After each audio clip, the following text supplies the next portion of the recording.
On va continuer sur la logistique avec le témoignage d'Agriflux sur la logistique des circuits courts avec Monsieur Touy. Je vais vous donner la main du coup pour partager le support. Merci. Bonjour à tous. Donc, Jean-Marc Touy, moi je suis un des cofondateurs d'une nouvelle structure sur la région Occitanie, sur Toulouse, qui s'appelle Agriflux. Donc nous, on se positionne comme le spécialiste de la logistique des circuits courts.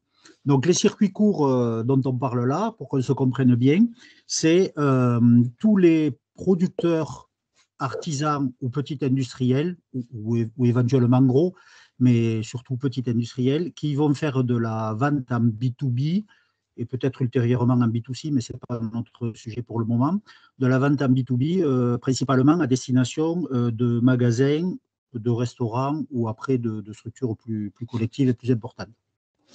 Donc, parce que la définition des circuits courts est toujours un peu variée. Voilà. Donc là, c'est le sujet qu'on adresse. Donc nous, notre démarche à nous, elle considère à accélérer le développement des circuits courts en intégrant donc des solutions digitales et logistiques. Donc on a vu que l'information, c'était important.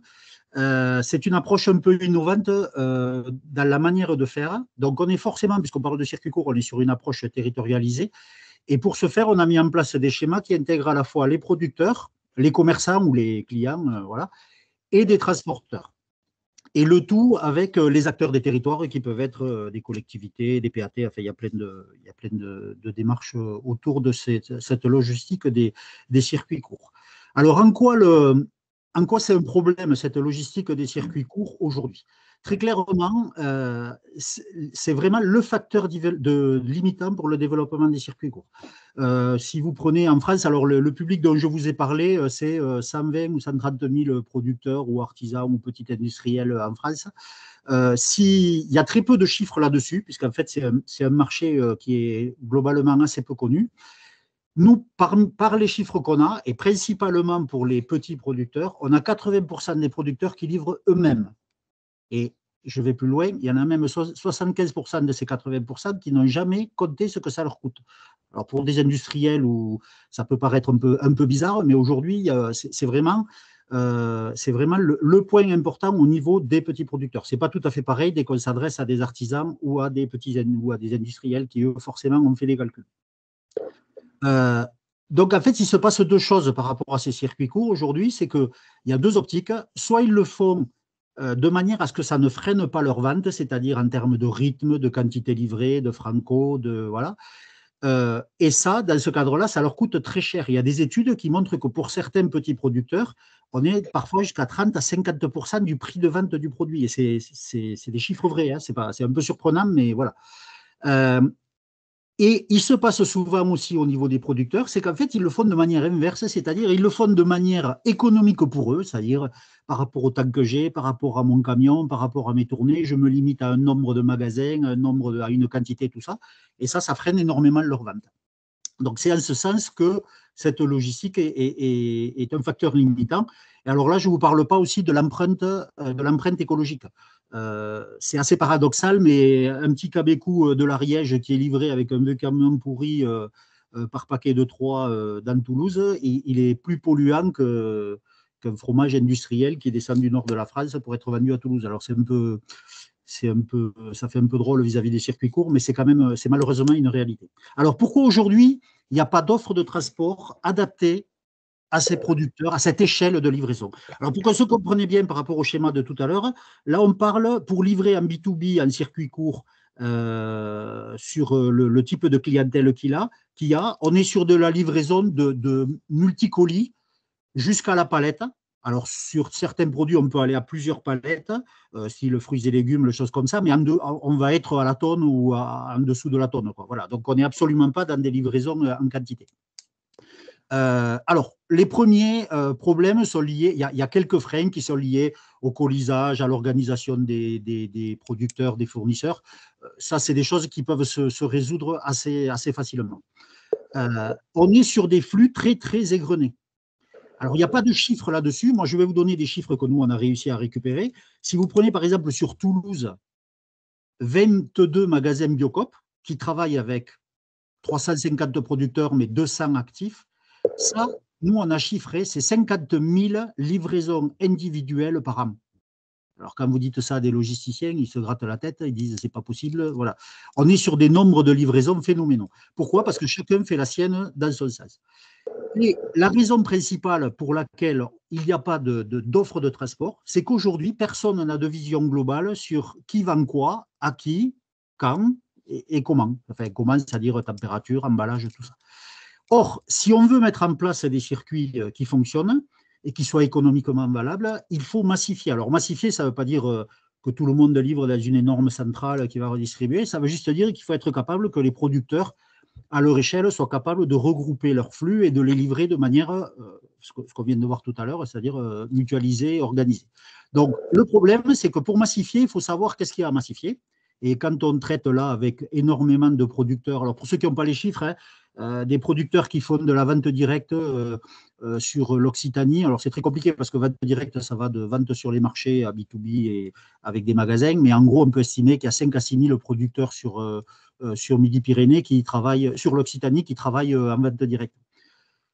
Pour massifier, donc, il faut savoir, il faut avoir l'information de quoi, quand, à qui et tout ça.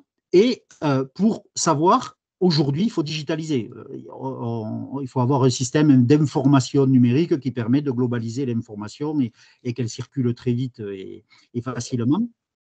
Et pour digitaliser, il faut avoir accès à la donnée. Alors, ça paraît évident, mais ça veut dire quoi? Ça veut dire que pour avoir accès à la donnée, il faut être capable de récupérer les données qui sont des données en même temps commerciales. C'est-à-dire, je vends quoi, qui et quand. Alors, il n'y a pas le prix, forcément, on n'est pas obligé de le mettre, mais c'est déjà quand même des informations commerciales importantes. Et les seuls aujourd'hui qui arrivent donc à massifier et à optimiser, c'est des grossistes. Alors, ce n'est pas un gros mot, grossiste, mais c'est des gens qui achètent et qui revendent et qui, du coup, ont l'information pour faire cette modification. Alors, aujourd'hui, les circuits courts, ils ne sont pas vertueux, et pas toujours vertueux, mais même très souvent pas vertueux. Je vous marque là rapidement les 3 flux. Vous avez la relation commerciale, la discussion, les flux physiques et les flux d'information. Si je vous schématique les circuits courts actuels, aujourd'hui c'est ça, c'est-à-dire chacun fait la sienne dans son salle, et il y a une énergie énorme qui est déployée. Il y a des grossistes qui, eux, arrivent à massifier un petit peu et on va réduire le nombre de flux, mais il y a une barrière, c'est que c'est eux qui achètent et qui vendent, donc c'est un style de commerce qui ne correspond pas forcément à tout le monde et on n'est plus dans ce qu'on appelle le circuit court. La proposition d'AgriFlux et ce que nous on est en train de développer, c'est un schéma qui permet aux commerçants et aux magasins de travailler ensemble en ayant une relation commerciale directe et un outil qui permet d'avoir de la circulation d'informations. Et nous, on se positionne comme un prestat tiers de confiance, c'est-à-dire prestataire par rapport à du transport, qui est tiers, c'est-à-dire qui est neutre commercialement, et qui donc donne de la confiance dans cette relation-là pour pouvoir massifier les flux. Et c'est en ça que la position de ce qu'on propose aujourd'hui est nouvelle, c'est-à-dire c'est à la fois de se concentrer que sur le transport tout en donnant des solutions de gestion de l'information. Et pour ce faire, on est commissionnaire de transport, c'est-à-dire on organise des flux qui existent déjà, et derrière, en fait, on gère des opérations de transport sans être à la main au départ dans la partie commerciale et discussion. Alors, ce qu'on est en train de développer sur Toulouse, c'est une approche globale. Alors, on est en phase de rassembler un nombre important de producteurs. Et pour ce faire, il y a des paramètres qui nous ont paru importants à nous, c'est qu'il faut intégrer les acteurs en fonction de leurs besoins et de leur situation actuelle. On ne part pas de zéro, c'est-à-dire on ne va pas dire à des gens, vous n'avez jamais rien fait, tout d'un coup on arrive, c'est la solution. Donc en fait, cette étape d'intégration, elle va passer par des circuits. On parle d'information tout à l'heure. Alors pour vous donner l'exemple, on a commencé à travailler des magasins Biocoop. Les magasins Biocoop nous ont dit, nous, ça nous intéresse vraiment, mais on ne veut pas que Sobio. Alors, pardon, je cite des non-trucs, mais voilà, entre Biocoop et Sobio, c'est un peu la guerre. On ne veut absolument pas que Sobio voit un peu nos flux et tout ça. Donc, il faut créer des circuits d'information qui permettent aux producteurs de rentrer dans ces circuits et aux magasins de travailler avec leurs circuits. Mais les producteurs ne sont pas sur un seul circuit. Un producteur, il va travailler avec Biocoop et avec Sobio. Et bien d'autres. Donc, en fait, il faut avoir des circuits qui s'interconnectent et c'est là le rôle d'AgriFlux.